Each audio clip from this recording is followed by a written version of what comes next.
Hello and shalom, friends. It's Mayim here again, and I'd like to welcome you to the Arukah Holistic Podcast, where we explore holistic approaches to wellness, transformation, and empowerment.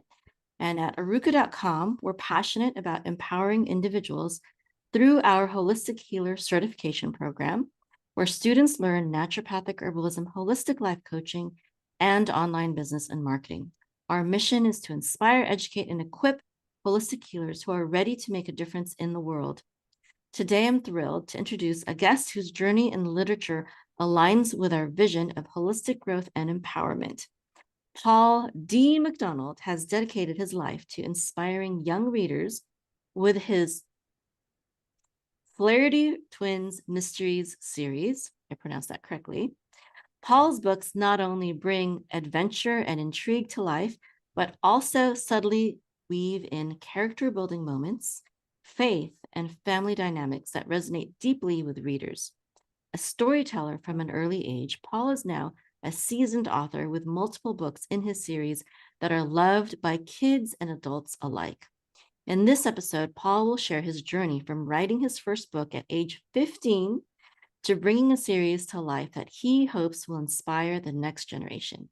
Join us as we dive into the world of the Flaugherty twins, discussing the importance of values, personal growth, and purpose-driven storytelling. Hello, Paul. How are you? I'm fine. How are you? Good, thank you. So the reason why I don't normally bring in fiction authors to talk on my podcast, but I'm a homeschool mother of 9, and I'm always looking for good books with godly values. And we're Jewish. I know you're Catholic, but your books aren't, they're not only for Catholics, right? No. They're just about, why don't you talk about what they're about? What they are is simple teenage sleuth mystery stories. That's the heart of the books. It just so happens that my characters happen to be Irish American and Catholic, but that's not significant, nor is that a focus of it. It's just kind of a background thing that is for the stories to give you a sense of who the characters are. All right. And can you tell us about how you got started in writing when you were 15 and how that's evolved to the mystery series? Sure. Actually, my first foray into writing was in grade school. I was in grade school and we had a contest to write a story on pollution. And I wrote a short story and won first prize. So, but for some reason, I don't think the writing bug bit me back then.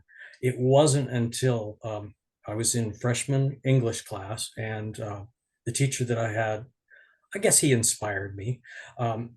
He had asked us to do an essay on an object lesson. And instead of an essay, I wrote a short story. And when the short story was finished, I just knew I wanted to be a writer. And so that was probably, ninth grade, I was probably 13 or 14. So it took a little while before I developed the Flaugherty twins, but it was not very much longer after that. I was an avid reader. I loved the Hardy Boys book series. I used to also read when my sister brought her Nancy Drew books home from the library. I would read those as well. So I read those as well. And I like those stories, but I wanted to get something that was a little closer to who I was. We all want to see ourselves in the stories. And so my characters ended up being Irish American and Catholic. And they're about as Catholic as I was back then, which was not very. I was more, I guess, what you call culturally Catholic. I attended church and all that kind of thing. And I liked going to church. It wasn't that I disliked it. And our family did devotions together and things like that. So faith was very much a part of my life, but it wasn't deep. It was very surface. And at that time, I actually explored other spiritual avenues, some of which are occult, which was not good. But I eventually had an experience of an encounter with God in my junior year of high school that kind of changed everything for me. And I started the first book at age 15. So it was already finished when I had that experience. And I was actually already started, I believe, working on the second book at that point. Um, that kind of changed everything for me. It made me really step back and say, what do I want to accomplish with these books? Do I just want to tell fun stories that are exciting to read, or do I want to do something more with them? And I think what I discovered was I definitely wanted to do something more. The stories are chronological. Uh, there's some elements that follow from one story to the other, so you could read them in order. You don't have to. They are standalone stories. But what my purpose now is, that I decided after all that, was that I wanted to have characters that would also grow in their faith as much like I had done. And so they start out barely Catholic. And as the series progresses, they will have more and more experiences that will deepen their faith as well. So faith will become very much a part of the stories. Again, the main thing is mysteries. They're solving mysteries. Sometimes faith does not appear at all in the stories. Other times it's more important in the stories. Um, I've written 7 books so far. I've only published the first 2. I'm working on getting the third one published now. So I've kind of got a sense of that progression already with the characters. And I'm excited about it because I want to see them grow in their faith as well as in their detecting skills, as it were. Even though neither of them wants to be, they're brother and sister, fraternal twins. Neither of them wants to be a detective. Pat, the boy, Patrick, wants to be a journalist, and his sister Patty wants to be a lawyer. So they definitely aren't thinking about being detectives. They just happen to walk into situations where this mysteries are foisted upon them, and they deal with them. And so we get to see a little bit of that too, how they enjoy it, but it's not their main thing. But I think that gives you the sense of who they are too, because they will develop as people through the series. So I'm excited about that. Have I answered the question? Yes, awesome. So what kind of lessons do they learn in the story? It's like, how do you learn character building through mystery stories? Because I've never really, I don't think I've ever seen that done. Oh, it's not. It's not a critical part of the story. It's kind of almost secondary. In the first book, I think the one lesson that they learn is that love conquers all. It's called Mystery at the Haunted Castle, and spoiler alert, the castle is not haunted. But there is one point where the owner of the castle has a dream, and her deceased grandfather visits her in the dream. And that perhaps is an actual encounter with the supernatural. And Patty, at the end of the story, says to the girl, she says, I don't know why that happened or how it happened, but I think it just shows how much your grandfather loved you. So it's that kind of thing, very subtle. In the second story, Mystery on Campus, the main character, Ted, he's a real character. He's a football player, and he's very full of himself. And he doesn't like rules, and he doesn't follow them. He thinks everybody else should, but he doesn't. And he learns a little bit at the end about, well, I wouldn't call it humility because I don't think he's gained that yet, but he's learned the importance of the choices we make and how they can affect things, and the understanding of maybe mercy in his situation, where he doesn't have to pay the consequences for his sins. So those kind of lessons. The third book, let me see, that's Lost on Black Mountain, it's called. That one doesn't exist yet, at least not in published form. I actually have my cover designer working on the cover right now, so hopefully by next year it'll be out. It takes a little bit of a process to get the whole book done. In that one, gee, I'm not sure what they learned. Oh, I know what it is. Again, your actions have consequences. A couple of the characters do some things that are not so good, and they end up paying for the consequences. And the twins point that out to them at the end of the book. So it's that kind of thing where, life lessons that are not a major part of the story, but are definitely woven in to the mystery. Mm-hmm. So the primary purpose of the books are entertainment. I'd say, yeah, I guess that's a good way to put it. They're mostly entertainment. They're definitely just fun stories that have cliffhanger chapter endings, so they keep you turning the pages. They're exciting stories. They get in jeopardy a lot. They have to use their brains and luck to get out of a lot of situations. But every once in a while they do learn something too. They're both flawed characters, which is one thing I did not like about Nancy Drew and the Hardy Boys, was they were kind of perfect. Nancy could never do anything wrong. She was talented at everything she did, and she of course excelled and was better than everybody else.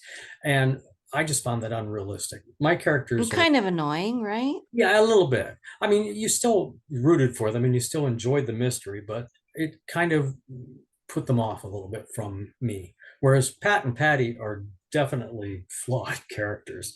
I actually heard someone describe Pat as a brute. He can be pretty point blank a lot of times, and he says what's on his mind, and oftentimes he does it before he thinks about the consequences of what he's saying. Patty is very critical of her brother, and so they can go at each other a little bit every once in a while, but at the same time they definitely love each other, and they show that. So there's that familiar bond there that keeps them going in the right direction. Plus I also added, and this is probably from my earlier days of delving into other spiritual things, they have a psychic connection. As twins, they are very close to each other, but this psychic connection will come out periodically in the stories as well, that they can they know what's going on in each other's heads sometimes when most people wouldn't. So it's kind of a little extra twist in there. I've heard of that. Yeah, I've heard of that with twins. Yeah. Usually it happens with identical twins, so fraternal twins is a little less usual. Okay, but it's a story. It's a story, so you can I do can whatever you want there. Yeah, exactly.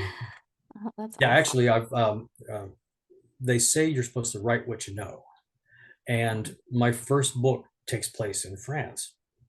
I have never been to France. I had 5 years of French class when I was in high school and college, but that's not quite the same thing. So that was a mistake I made of not choosing to write something I know. But you live, you learn. My second book takes place at college, and I actually wrote it while I was in college. And although the places I choose, other than France, are not real places, I choose to make them imaginary places so that I can have some license to do things that are, somebody said, "Oh, that's Penn State you're talking about there." They would say, but that didn't happen at Penn State that way, or that building wasn't located there, or whatever. And when I make it, it's Penn State, but it's not Penn State. So that way I can choose to move the buildings if I want to. So, but yeah, so I have that liberty to do that with fiction. So Yeah, absolutely. I've chosen to keep doing that too. So like in the fourth book, it takes place in a little city in Florida that I made up. So it may resemble another city there, but it's definitely a made up city. All right, awesome. Yeah, my oldest son, he is going to be 21 soon, and when he was, I don't maybe fourth grade, third grade, something like that. He was doing really good in other subjects, but he was doing very poorly in English. Not that he didn't, and I homeschooled them. Not that he didn't know English well or anything like that, but he just hated the work. He just hated doing that particular work. He hated writing most of all. He hated writing. And I remember we were like, you need to write more. He got really mad and he like ran away. Not forever. He just like ran into the neighborhood and didn't come home for a while. And he just really, really hated it. And then we found a really good writing curriculum called IEW, in the Institute for Excellence in Writing. We tried that for homeschool curriculum, and the teacher of that program was just so inspiring. He really loved it. He really started enjoying writing that from that moment on. And they made him write a lot of short stories. And then when I think it was in 8th grade, there was an assignment, or maybe 9th grade, there was an assignment to write a book, a fiction book. Oh, wow. And then he loved it and he wrote one, and it was about, he combined like superpowers with the Holocaust, and a boy who was there during the Holocaust and he had superpowers, but they weren't like too crazy where he could just end it all. He could still get killed, he could still get hurt and stuff like that. And he wasn't that brave. He was kind of fearful, which made it kind of captivating, because it was It's it's just, relatable. it was a very much more relatable. Yeah.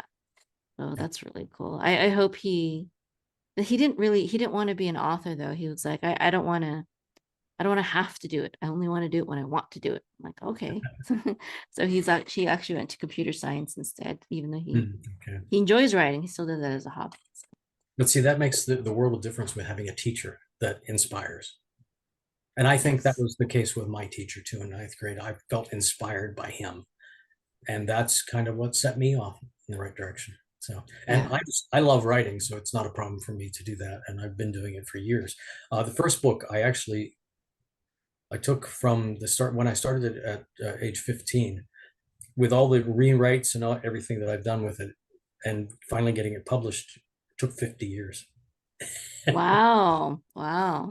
So yeah, when I started it to when I finished it was 50 years. So Yeah. And when you had another job. yes, Um, I several other jobs in yeah. there. So What is your main profession, or at least right now? right Or now I'm maybe you're tired, retired thank a bit. goodness. Maybe the But last one or my something. last one was working at a marketing company, Okay. and I was their media director, so I did all their media buying for them. Okay. It's lots of fun. Now I'm not a salesman, so I didn't really enjoy that part of it, which involved a lot of that kind of thing. But I still I love the company, and they do some wonderful things. We mostly work with nonprofits and religious organizations, and they help them write their fundraising letters. They help them develop their websites, all that kind of thing. And so I got to be a little part of that.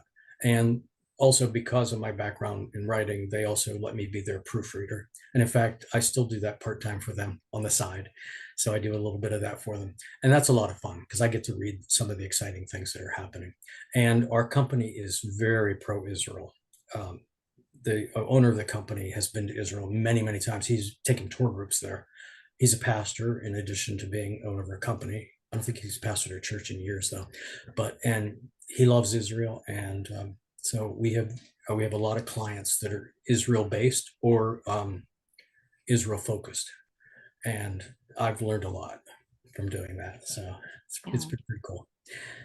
So That's very good to hear. We need allies right now for sure. So, I just heard of an organization called One Family that does ministering to people that have been victims of terrorism in Israel. mm, And I thought that was a really worthwhile organization from the mm, sounds of it. So, yeah. Yeah, I think everyone in Israel know either has a family member or knows someone who either has fought in the war, or has experienced a death, or some kind of trauma because of what's happened right now. But that's a different topic for a different yes, it episode. is. Sorry about that. Yeah, no need to apologize. Well, thank you so much for writing good in terms of like good books with good values for children. We definitely need people to be doing that now and continually. Things that teach good values and good lessons, while at the same time entertaining our children. This is actually how children, I think, learn to read the easiest is when they're reading entertaining fiction. Mhm. So And I good. think what it amounts to is worldview. It comes down to your worldview. Everybody has a worldview, and that's how you perceive things and how you think about things based on your experience.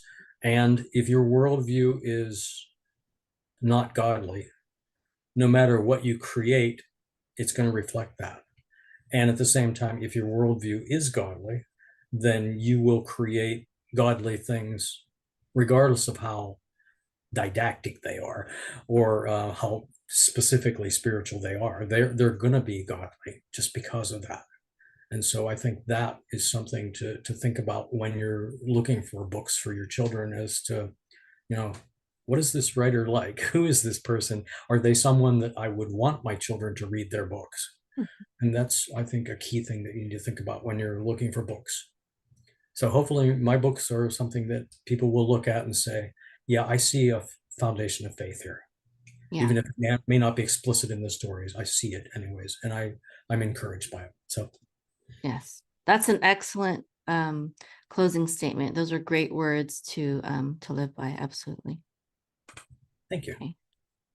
Okay. Thank you again, Paul. And I'll add the links to your books and your sites to the video description. Okay. God bless. Thank you very much. Shalom. Bye-bye. Hi everyone, my name is Ashley Algar and I am the host of Expertise TV, and I'm very excited to be introducing you to our guest today, Mayim Vega. Now, Mayim Vega is a former NASA computer scientist turned holistic healer after facing a very personal health crisis, which the modern medical system could not resolve.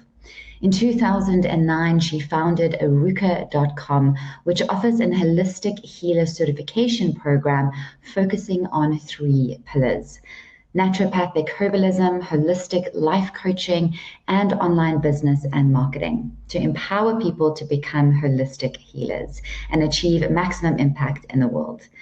Mayim combines her scientific background, natural healing methods, and faith in the creator and great physician to guide others on a path to personal and professional well-being. Mayim, it's clear that you are very passionate about the topic of holistic health, and particularly helping people who are wanting to transition into this approach. How did you find yourself in this line of work, and why is this work so important to you? Thank you, Ashley, for taking the time to speak with me. And I'd love to answer that question. So the way I found myself in this line of work starts with my story of when I transitioned from becoming a computer scientist at the NASA Ames Research Center to becoming an entrepreneur and building my first online business in digital marketing. And the reason why I did that is so that I could stay at home and be with my newly born son at the time. And now I have 7 children of my own, and I always wanted to homeschool them and just be there for them. And so that's why I became an entrepreneur. But my first few years as an entrepreneur was extremely difficult. And I thought it was healthy, but later on, after all my studies, I realized there were a lot of things that I was doing that was not very healthy. They were not very healthy habits that I had. And what ended up happening was I got really sick and I thought I was on my deathbed. And I was rushed to the emergency room. And the doctor actually thought that I had a brain tumor. But after extensive testing and examination, she told me that there was nothing wrong with me. I just, I was experiencing a lot of pain, but they had nothing for me. There was nothing they could do for me. She said that she could give me some really strong painkillers, but that's really it. She couldn't really get rid of the problem. And so I took the painkillers, but again, painkillers and any pharmaceutical drug never address the root cause of illness and disease. And that's exactly why this line of work is so important to me, and why I went on my own personal journey to become a holistic healer, to study nutrition, herbalism, holistic health, and holistic life coaching, is because we all know people, and maybe probably even ourselves, who, just like me, went to the modern medical system because that's the expected thing to do. That's a normal thing to do. And, tried to get health and healing that way, but hit a dead end, hit a brick wall, and we either got medications that didn't work, or that only worked for a while, or that caused side effects that were so terrible that we had to get on other medications, plural, and maybe even the medication or medications caused side effects that caused other health issues. And sometimes the health issues are worse than the first problem that you originally had. And we're on this ridiculous roller coaster of drug after treatment after procedure, because the modern medical system never addresses the root cause. And medical professionals who have woken up know this. And that's why I have medical professionals in my program, including, doctors, nurses, nurse practitioners, medical technicians, etc., who are learning from me, who are, taking the certification program, because they realize that our system is broken and we need to fix it. It is our destiny as humanity to overcome all this nonsense, really. We can do better, and we will do better. I know it. And that's why, in my certification program, sometimes I joke around. No, it's not really a joke, but I say, I'm empowering not just holistic healers, but holistic warriors. We're in a battle. We're in a battle over our own health and healing, to safeguard and protect that, and that of our families and friends and community, of course, as well. And we're also in a battle against very powerful people who, because of profits, like to suppress holistic health and healing truths to keep us just sick enough so that we need something, pharmaceuticals, but not well enough to ever get off them. That is truly the goal of big pharma, of the pharmaceutical industry. It's not true. They don't want to heal us. They don't want to cure us. They want to keep us just sick enough so that we keep giving them our money. And you know what? Me personally, I have better things to spend with my money, like on good food, clean herbs, things that don't cause these ridiculous side effects that we experience with pharmaceutical drugs. Thank you, Mayim. So that brings me to my next question. What are some of the key benefits of transitioning from the conventional healing approach to a holistic approach in health and healing? Okay, so that's another really great and important question. The key benefits of transitioning from conventional healing to a holistic approach are, right now, I can think of three main reasons. Number one, the holistic approach is safer. Number two, the holistic approach is more effective. And number three, the holistic approach is the true approach that gets to the root cause. Okay. Now, I'd like to illustrate the first point, the safety of holistic medicine. If someone who was taking some, let's say blood pressure medication or something like that, visited me at my house, let's say I invited them over for dinner, and let's say they had to take some of their medicine and they dropped one of their pills, right, in my dining room or in my living room floor. Now, I have very small children. I have a 4-year-old. And what if my 4-year-old found that pill on the floor and thought it was candy or something like that and put it in her mouth and ate it? What would happen? I would immediately have to call the poison control center to get that pill out of her system, because those pills can have deadly side effects.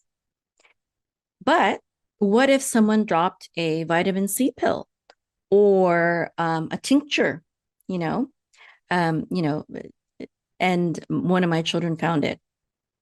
For the most part, if they found it and took it, they might have a little diarrhea. It might be really spicy on their tongue, and so they would stop taking it.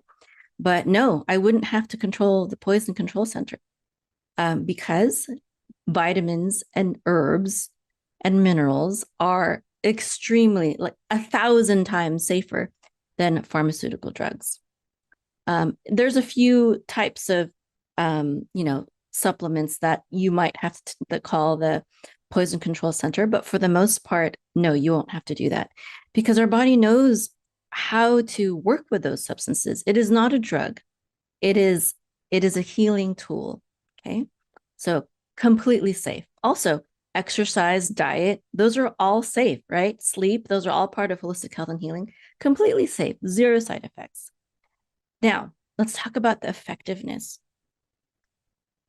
The holistic approach is more effective. And the reason why we know this is because in my practice, and this is the experience of many holistic healers, when it comes to the conventional ways with the pharmaceutical drugs, as I said before, they don't deal with the root cause. They just mask symptoms. So, you might take a cough suppressant, let's say, for example, but if you are not dealing with the root cause, why are you coughing in the first place? Why do you have allergies? Why do you have the flu, etc.? Why is your immune system not strong enough to overcome this in just a few hours or just a day or two, overnight? Why? Because you have not built up your immune system. You haven't boosted it or lived the kind of life that you need to in order to avoid those common illnesses altogether. I have one of my students is a medical doctor, and she said that she used to take anti-allergy drugs every single week because of her allergies. The allergy drugs don't boost your immune system. They just suppress it. They just oppress your allergy symptoms. But when you have allergy symptoms, it's your body talking to you and telling you, hey, I can't deal with this. I can't deal with this thing that you're eating or this environment that you've just stepped into because of my state of being. I'm not strong enough. That's what your immune system is saying to you. But I taught her a really powerful vitamin protocol that actually boosts your immune system so that your immune system is strong enough to overcome allergies. And so that's the difference. It is effective because it is true. It is true holistic health and healing because it strengthens your immune system. It doesn't silence it, like I said before. And the third issue is the root cause. Holistic health and healing deals with the root cause, and the conventional approach of drugs and surgery, etc., does not. That doesn't mean that you sometimes don't need surgery, for example, or in an emergency situation need a drug, but you're not dealing with the root cause. And if you deal with the root cause, you can make your problems either go away or become extremely minimal, safely, effectively, and naturally, without poisoning your body and causing the roller coaster of side effects. Mayim, you have developed an incredible program that you've already mentioned called the Arukah Holistic Healer Certification Program, which you have specifically created for those looking to either transition into the holistic approach or for those who are wanting to grow in their knowledge and practice. Can you talk us through what differentiates this program from other similar programs that are currently out there? Thank you, Ashley. Yes, the certification program at arukah.com is really, truly incredible. And there's a few things that set it apart, actually, many things, but I'd like to focus on a few. And one of them is that when I designed the program, I designed it for someone who is in my situation many years ago, someone who was a busy mom who had a lot of work to do and, a lot of things on her plate, but still wanted to empower herself with the knowledge of holistic health and healing for herself, for her family, so she could take care of her family, and maybe even build a career where, very specifically, she could stay at home and, just like me, be a stay-at-home mom. And, even a homeschool mom. I've been a homeschool mom. My oldest is 20 now, and I homeschooled him the whole way. And he's already graduated college, and he's got a computer science degree, and he's an entrepreneur himself. I instilled that dream in him. So being able to, I was able to surpass my income at NASA, and still homeschool my children. It's pretty awesome achievement. And so I wanted to empower people in my program to do exactly the same as I've done, to become a holistic healer, to have a successful online business so that they can have time freedom, location freedom, and financial freedom, meaning that there's no glass ceiling. No one who you need to get a raise from. You just have to help people. That's how I get paid, is when I help people, right? And so that's one of the advantages. Another advantage is it's very hands-on and apprenticeship based. And you could go to a college to study to become a naturopathic doctor, or another holistic professional like a chiropractor. But it's going to take a lot more money, and a lot more time as well. This program can be completed in 1 year, but because all of my students pretty much are busy professionals already, or busy moms, it's self-paced. So if you have a lot of things on your plate, it's okay. It's still going to be there for you. There's not like a time limit. You're not going to, your grade's not going to be lowered because you submit an assignment late or anything like that. It's self-paced. And so I've designed it for the busy mom, or the working woman. And another thing that sets it apart is we have three core pillars in our program. One is that our students study naturopathic herbalism. And that takes up the bulk of our program. And naturopathic herbalism includes studying the foundations of holistic health and healing, identifying toxins and detoxification, also nutrition and orthomolecular nutrition, or megadose vitamin therapy, as well as herbalism, which includes also homeopathy and aromatherapy with essential oils. And also they study Ayurveda and traditional Chinese medicine. But it's mostly focused on Western medicine, Western herbalism, And then the next core pillar, the second one, is holistic life coaching. And the reason why holistic life coaching is part of the program is to incorporate the mind spirit aspect of it, right?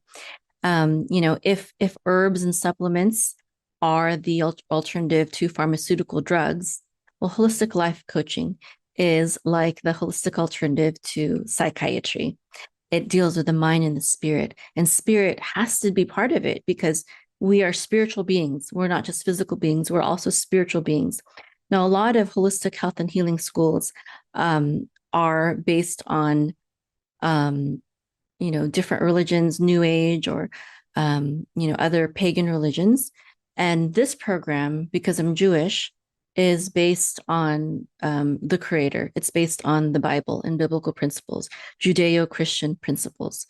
And so therefore I have a lot of people who are of that faith persuasion, Jews, Christians, or people who maybe, they don't really identify as Jewish or Christian, but they're open to it, or they grew up in that faith. And they don't necessarily want all the new age spirituality. They want the kind of spirituality that they are comfortable with and used to. That's another thing that sets us apart. And life coaching is all about mindset and how to have healthy relationships with yourself, with others. Of course, also, with food and your body and lifestyle. Holistic life coaching encompasses all of that. And it's a very important part of holistic health and healing, especially because stress is often the root cause of many illnesses, common illnesses, and also chronic diseases. So, that mind and spirit aspect is very important. And the third aspect is online business marketing. And again, the reason why that's important is because, as I told you, I really want my students to thrive and to be able to, have that time freedom, location freedom, and financial freedom, which an online business provides. But also because, there's not a lot of jobs for herbalists, or life coaches even. And so we really have to be entrepreneurial. And it's very, very rewarding. And because of my background, with my digital marketing business, my first business, I can really help people in that department. Thanks so much, Mayim. So I love the power of testimony and hearing people's personal experiences or journeys. Can you share some of the success stories that might be coming to mind or testimonials from past students? Yes, we certainly have a lot of success stories and testimonials, and we'll show some of those testimonials at the end of our talk today in this video. But I could talk about a few of them that are maybe recent. One of them is one of my students. She told me that she wanted to become a nutritionist, but I guess her life's journey didn't really allow for that. So when she heard about my program, my certification program, when it first launched, she joined, and she really wanted to help her husband, who had been suffering from colitis under the care of doctors for about 20 years, ever since he was in the military. And he was going from medication to medication and, suffering with diarrhea and insomnia and restless legs and indigestion and, all these terrible things that colitis can cause. And so I actually created a custom module for her to help her husband with that. And in 2 months, she helped her husband get off the medication and heal from colitis using food and herbs and natural holistic healing methods. So that was a great accomplishment for her. And, I get people, contacting me saying that I helped them grow their hair back, or actually someone said, "Oh, you helped save save a little girl's life," just beautiful, wonderful things like that.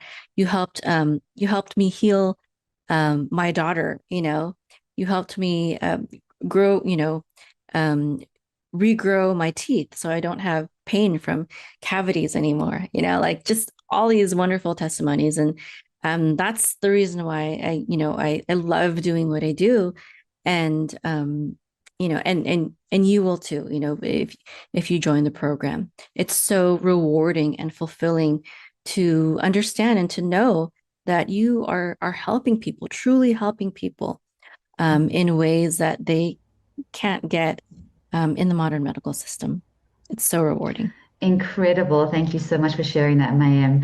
I can only imagine the sense of reward when people start applying these principles to their lives and actually see a change and transformation. And for somebody as passionate as you are around this topic, to witness that and to be a part of that, I imagine that the reward is priceless. So another common question that arises is, once someone completes the program, what are some of the practical steps one would take in order to start a successful career in holistic health? Okay, that's a great question. And that's actually what the third pillar of our program is all about is, what do you do?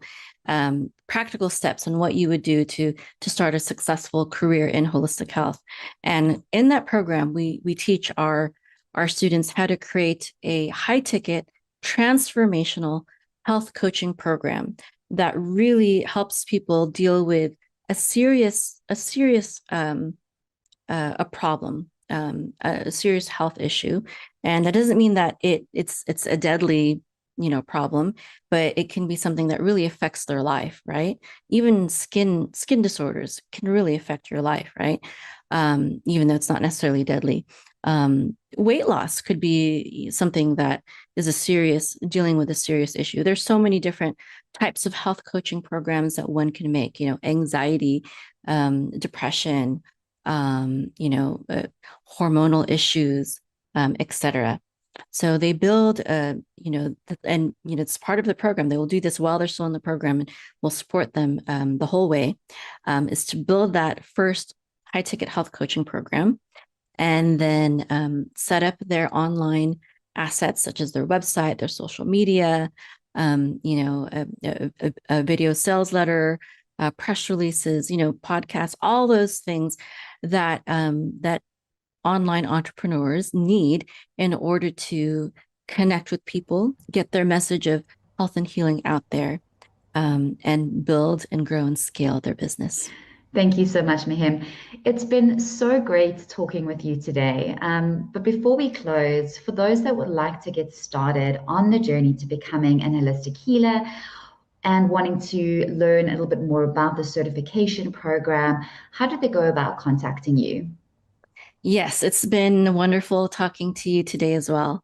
And for all those who would like to get started on their journey to become a holistic healer and learn more about the certification program, all they need to do is visit the website, www.arukah.com, ARUKAH.com,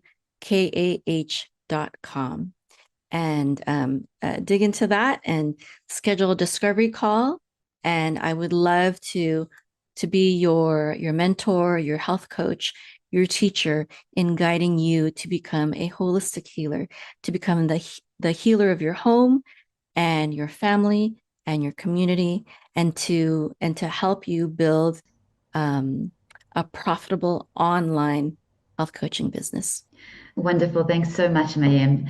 So there we have it, folks. If you are ready to move forward in your own journey of becoming a holistic healer, then you can visit the website at www.arukah.com, where you can schedule your first discovery call. Thanks so much for joining us. It's been an absolute pleasure.